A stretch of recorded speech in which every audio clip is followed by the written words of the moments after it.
शेख आसिफ साहब न्यू दवा बाज़ार के मालिकान मुमताज़ भाई, दानिश भाई, उनके अहले खाना और तमाम ही हाज़रीन मजलिस,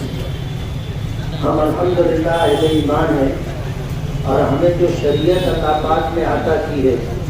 और जो पैगंबर हमें नबी करीम सल्लल्लाहु अलैहि वसल्लम की शक्ल में मिला है, उन्होंने हमें ज़िंदगी के हर मोड़ पर किस तरह हमें आगे बढ़ना है उसकी मुकम्मल रहनुमाई आता है। आपका फरमान है इलाज करना सुन्नत है, इलाज करना सुन्नत है, और कोई वो जिस्म जिसमें बीमारी ना हो वो बेहतर नहीं है। आपका ये इरशाद मुबारक है, तो इससे आप अंदाज़ा कर सकते हैं कि बीमारी हो और उसका इलाज हो, इसमें चोली दामन का साथ है। और जब इलाज करने का मौका आए, आदमी किसी वक्त बीमारी से दो चार हो, तो उसे चाहिए कि इलाज करने में कोई कोताही ना करे, और इलाज न करना और ये कहना कि मुझे अल्लाह की ज़ात पर भरोसा और एतमाद है, उसने मुझे बीमारी दी है वही मुझे शिफा भी देगा, ये बात अपनी जगह बिल्कुल सही है। लेकिन खुद नबी करीम सल्लल्लाहु अलैहि वसल्लम जो हमसे ज़्यादा शरीयत के जानने वाले और अल्लाह ताला की पसंद नापसंद को समझने वाले थे, उन्होंने हमें ये हिदायत दी है कि आदमी जब बीमारी से दो चार हो तो उसे इलाज करना चाहिए, इलाज करना सुन्नत है। आज के इस ज़माने में आदमी अगर बीमार हुआ तो इलाज और मुआवजा करना दरमियानी तबके के लिए तो मुश्किल है ही, गरीब आदमी के लिए तो बहुत मुश्किल हो गया कि वो इलाज और मुआवजा कराए। दवाएं भी महंगी, और उसके बाद इलाज और मुआवजे की जो शक्ल होती है, अभी शेख आसिफ साहब ने आपको बताया कि इस सिलसिले में जो लोग एजेंटगिरी करते हैं वो ले जा करके प्राइवेट हॉस्पिटलों में एडमिट कर देते हैं, और उस हॉस्पिटल के जो जिम्मेदारान होते हैं वो कहते हैं कि किसी भी किस्म का इलाज शुरू करने से पहले आप 1 लाख रुपया टेबल पर रखिए, 50,000 रुपया टेबल पर रखिए, 10,000 रुपया जमा करवाइए, तब जा करके इलाज और मुआवजा शुरू होगा। जाहिर बात है जब ये शक्ल होती है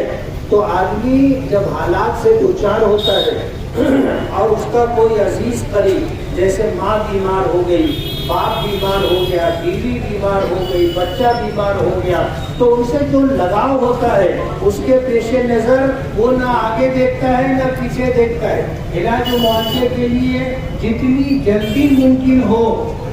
इलाज मुहैया हो जाए, इस बात को पेशे नज़र रखता है। अपनी जेब नहीं देखता, अपनी हैसियत नहीं देखता, और आने वाले अखराजात का उसे अंदाज़ा नहीं होता। और फिर शक्ल ये बनती है कि जब इलाज और मुआवजा आगे बढ़ता है और जब छुट्टी लेने का मौका आता है तो जो दिल हाथ में आता है उस दिल को देख करके वो खुद बीमार हो जाता है। इतना बड़ा बिल बनता है कि उसका पूरा करना उसके लिए मुमकिन नहीं होता। ऐसे हालात के अंदर ज़रूरी है कि हमें इन जैसे मामलात के अंदर, जैसा कि माजी आमदार शेख आसिफ साहब ने कहा कि जानकार लोगों से मशवरा करना चाहिए। सरकार की बहुत सारी स्कीमें हैं, 900 से ज़ायद बीमारियां हैं जिनके इलाज के लिए सरकार ने स्कीम जारी की। हमें उन स्कीमों से फ़ायदा उठाना चाहिए। एक तो हमें मालूम नहीं होता, और दूसरी बड़ी मुसीबत ये है कि हम लोग जानने वालों से पूछते भी नहीं, जबकि हमारी शरीयत है, कुरान करीम का फरमान है कि फस्अलू अहल ज़िक्र इन कुंतुम ला तालमून। अगर भलाई की बात तुम्हें मालूम ना हो, तुम नावाकिफ हो, तो जानने वालों से पूछो। आप जानने वालों से पूछोगे, तजुर्बेकार लोगों से पूछोगे तो वो आपको बताएंगे कि इस मौके पर क्या करना चाहिए। हमारा शहर एक ऐसा शहर है कि इस शहर का मिजाज ये बना हुआ है कि सिविल हॉस्पिटल में अच्छा इलाज नहीं होता,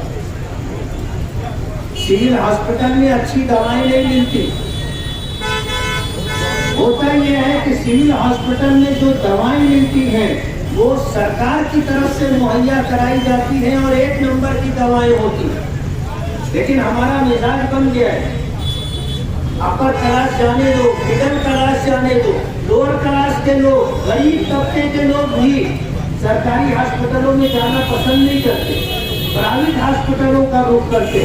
छोटी मोटी कोई रोजाना की बीमारियां होती हैं, सर्दी है, बुखार है, इसके लिए ठीक है आप किसी क्लिनिक पर चले जाएं, इलाज करवा लें, लेकिन बड़ी किसी बीमारी से आदमी दो चार हो तो उसे थोड़ा सा सोच समझ करके कदम आगे बढ़ाना चाहिए। हमारे शहर में इस बात की जरूरत है कि ऐसा कोई तरीक़ाकार इख्तियार किया जाए कि गरीब लोगों को इलाज और मुआवजे में सहूलत हो, या तो हम उसका इंतजाम खुद करें, या फिर जो लोग मुब्तला भी हैं, बीमारी का शिकार है, वो जानकार लोगों से मुलाकात करके सरकार की स्कीमों से फायदा उठाने की कोशिश करें। जब ये हजरात मुमताज है, दानिश है और उनके चंद दोस्त अहबाब दावतनामा लेकर के आए थे और उन्होंने अपने कारोबार के मुतालिक बताया, तो इस बात का भी उन्होंने इजहार किया कि हम सस्ती दवाएं दें, यानी मेडिकल पर जो दवाएं जिस रेट में मिलती हैं हम उसमें रियायत करके सस्ती दवाएं लोगों को मुहैया करेंगे। जाहिर बात है कि जब जहाँ सस्ता मिलता है लोग वहाँ दूर दराज से जा करके दवाएं लेते हैं, अपनी ज़रूरत की चीज़ें लेते हैं। अगर ये बात पेश नज़र है और ये आबाद चाहते हैं कि बीमारी में मुब्तला लोग जब रुपये पैसे को लेकर परेशान रहते हैं तो सस्ती दवाओं का इंतजाम अगर आप करोगे, अच्छी दवाओं का आप इंतजाम करोगे, तो चाहे मैंने इनसे पूछा था कि आपके मेडिकल के करीब कोई हॉस्पिटल है,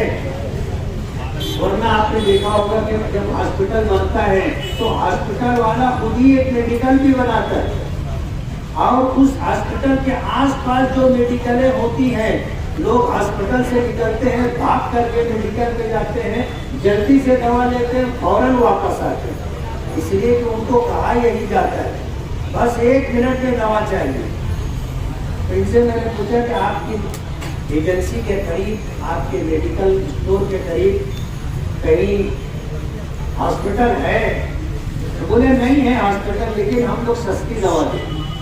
मैंने कहा फिर ठीक है, आप सस्ती दवा देंगे तो बहुत अच्छी बात है। आज इस मौके पर दवा आज के ज़माने में हर एक की ज़रूरत बन गई है। दानिश और मुमताज, जो ये दोनों नौजवान साथियों ने आज यहाँ पर मुमताज चौक इलाके में आज नई मेडिकल का इब्तिदा अमल में आ रहा है। मैं तमाम मेरी तरफ से दोनों नौजवान साथियों को मुबारकबाद देता हूँ। उससे पहले हमारे साथी बता रहे थे कि दवाइयाँ इतनी महंगी शहर में हो गई या मुल्क में, कि आज एक गरीब के बस की बात नहीं है कि इतनी महंगी दवाइयाँ खरीदे और अपना इलाज मुकम्मल कराए। बहरहाल हुकूमत की ऐसी बहुत सारी स्कीमें होती है, इलाज होता है, स्कीमें होती है, लेकिन आवाम को मालूमात नहीं होने की वजह से आवाम उससे बहुत दूर रहती है। मैं अपील करता हूँ कि इलाज तो बहुत महंगा हो गई, ये बात तो बिल्कुल सच है, लेकिन मरकजी हुकूमत, रियासती हुकूमत की बहुत स्कीमें हैं जो बड़ा इलाज भी, बड़ा ऑपरेशन भी हुकूमत के फंड से, हुकूमत की स्कीम से मुकम्मल होता है। तो आवाम पहले अपने पास रुपया पैसा अगर नहीं है तो पहले सोशल वर्करों से रब्ता करे, डॉक्टरों से रब्ता करे और पहले कोशिश ये करे कि स्कीम से इलाज हमारा हो सकता है या नहीं हो सकता है, और अगर स्कीम से वो इलाज नहीं होगा उसके बाद आप प्राइवेट हॉस्पिटल तरफ जाइए, प्राइवेट डॉक्टरों के पास जाइए। लेकिन होता यह है आमतौर पर हमारे